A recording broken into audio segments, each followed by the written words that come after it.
Today we talked about the distance formula and the midpoint formula. So we're going to learn how to find the distance between 2 points on a number line. We'll find the distance between 2 points on a coordinate plane, and then we'll find the the coordinates of the midpoint of a segment on a number line, and then the coordinates of a midpoint of a segment in the coordinate plane.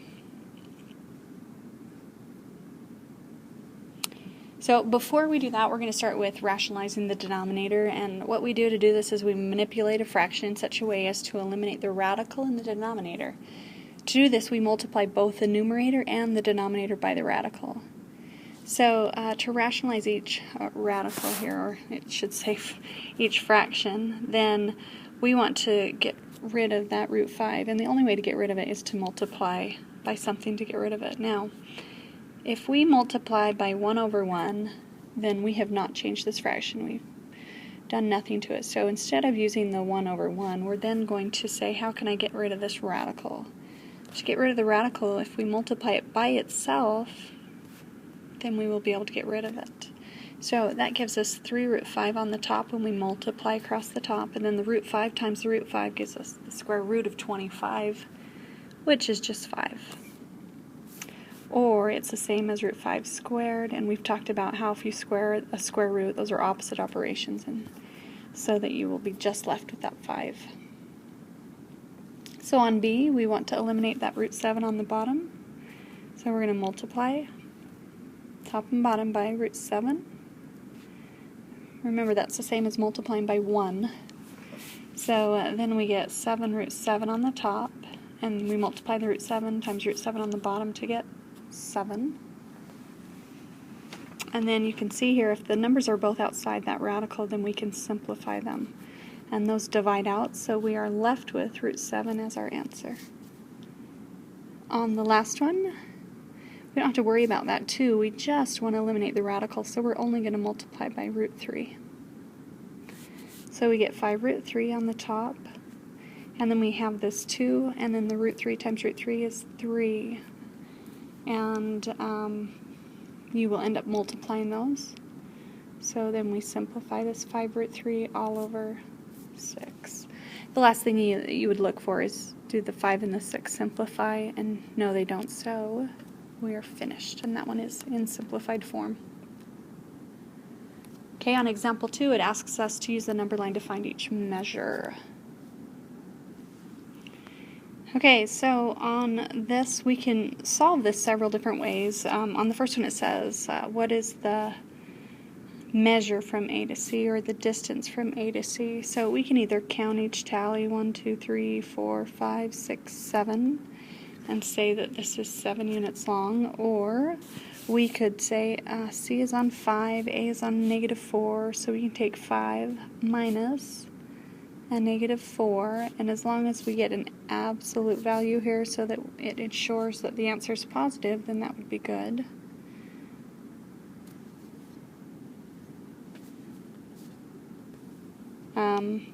That's not 5 there. That's a 3, so let me change that to a 3. So then we have a 3 minus a -4, which is 7. If we take the absolute value of it, it gives us a positive 7. So you could go this route by taking the absolute value, or you could simply count, which is probably the easiest, to just count. So let me erase that, from C to E for our next one, I'm just going to go ahead. So we can see that from C to E, if we just count those tallies, we get all the way out to E, and it's 8. And then for the last one, for B to D, we can just count those. It starts at 1, it ends up at, it starts at -1 and it ends up at 7, so we go a distance of 8. Okay, the distance formula, it's based on the Pythagorean theorem. It's a formula that is used to find the distance between any 2 points on a coordinate plane. So I want to focus first of all on this coordinate plane over here, and I want you to look at it for just a second while I talk about it. On this coordinate plane, you can see that we get this triangle here. If we were to find this length, for now we'll use A, and we have this length, which we could count. easily on a coordinate plane, then we could use the Pythagorean theorem to find the length here, and this length right here is the same as the distance. And so without using a coordinate plane, if we are given ordered pairs like we will be, then we're going to use the distance formula, which says that you're going to take x2 minus x1, square that, and then add y2 minus y1 squared, and then take the square root. So on example 3, we're going to apply that formula. Distance equals the square root of, and I'm going to go ahead and start with the 8. 8 minus the negative 2, because it's minus, we go ahead and add 2. And then we have negative 20 minus 3 squared. We'll simplify this. 8 plus 2 is 10 squared. And then negative 20 minus 3 is negative 23 squared. 10 squared is 100, plus negative 23 squared gives you a positive 529. And then we combine those values to get 629. From here, I'm going to ask you to simplify that radical. So I believe that we found this in class. We divided by 17, and it was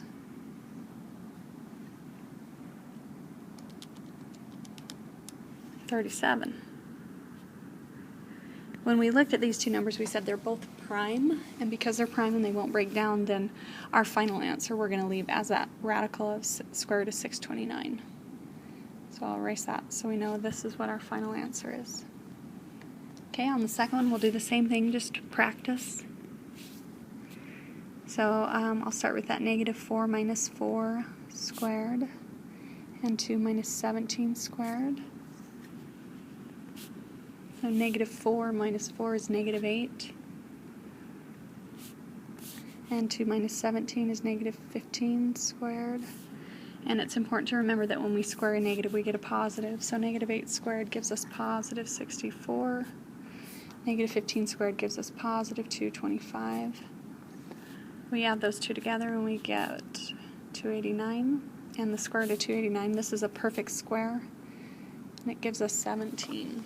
And we talked about some Pythagorean triples earlier today, and we actually realized that we get an 8, 15, and that's where that 8 and the 15, 17 is a triple, and that would be from your Pythagorean theorem.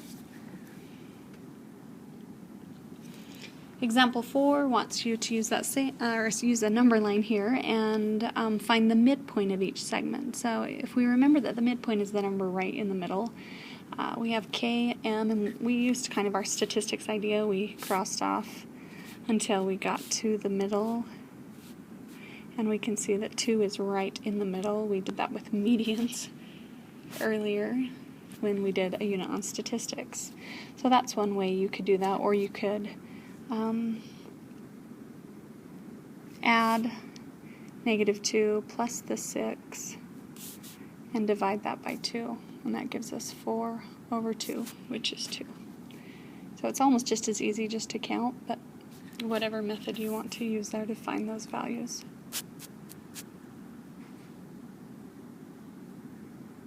Okay, so for L to N, L starts at 3, N is at 9, so we could either add 3 plus 9 and divide by 2, or we could see that 6 is right in the middle of those two values.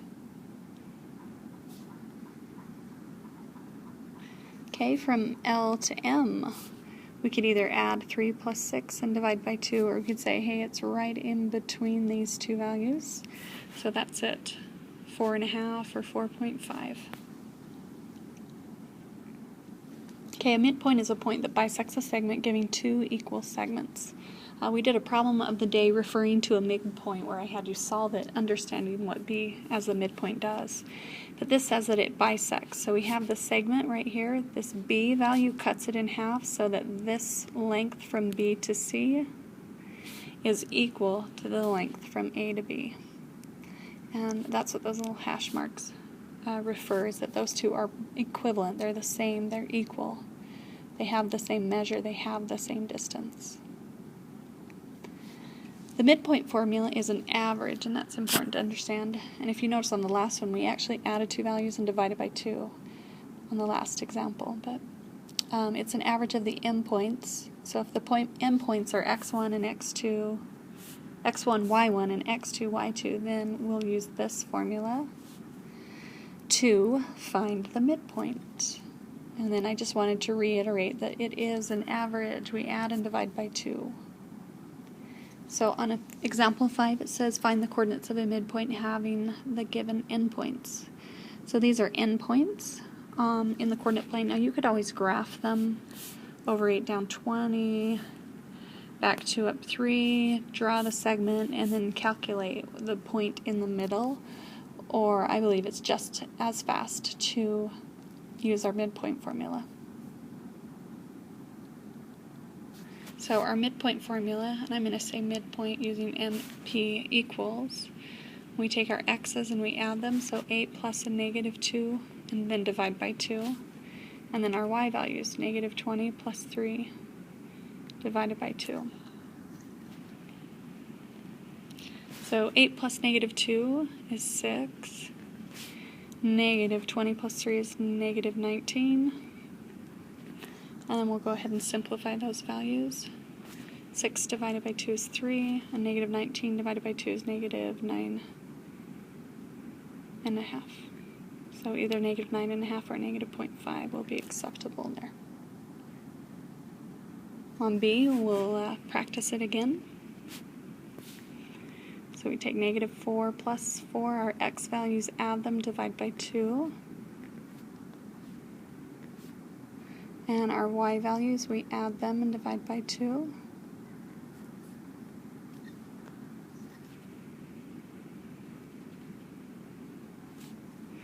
So we get negative 4 plus 4 is 0. 2 plus 17 is 19. And then we'll simplify those. 0 divided by anything is 0. 19 divided by 2 is 9.5 again. Okay, on example 6 it says that you are given a segment that's RT. And you have somewhere in the middle S. And instead of giving you R and T and asking you to find the midpoint S, it's going to give you either S and T or S and R. In this case, it gives us S and R, so we are looking for T. So I'm going to call it X1 and Y1. And I'm going to write over here so that I remember that S is the midpoint. Okay? So it says that our midpoint equals, if you noticed on our last problem that I did. So instead of putting MP equals, I know that the midpoint is S, and S is negative 2, 2. Equals, then I'm going to take my X1, which came from my T, plus my Y, or my X2, which would be 2 from the R, and divide by 2. And then take my Y1 plus the 8 from the R value over 2. And from here I'm going to go ahead and separate into two equations. I'm going to say that this x is going to represent that x. So I'm going to take negative 2 and set it equal to x1 plus 2 over 2. And then I'm going to do the same thing for the y values. 2 is equal to y1 plus 8 over 2. And then I'm going to solve both of these individually. To solve the first one, we want to get rid of this 2. To get rid of the 2, we're going to multiply by 2. Those 2's divide out, and we get a negative 4 on the left side equals x1 plus 2. To solve for x1, we subtract 2, and that gives us negative 6 is equal to x1. On our second one, same idea. We're going to eliminate that 2 there, so we're going to multiply by 2. These 2's will cancel, and we get 2 times 2 over here is 4, equals y1 plus 8. Subtract 8, and negative 4 equals y. So from here we can come up with our ordered pair for t. T is negative 6, negative 4. Alright, I hope that'll help you with your assignment 8-2, the distance formula and the midpoint formula.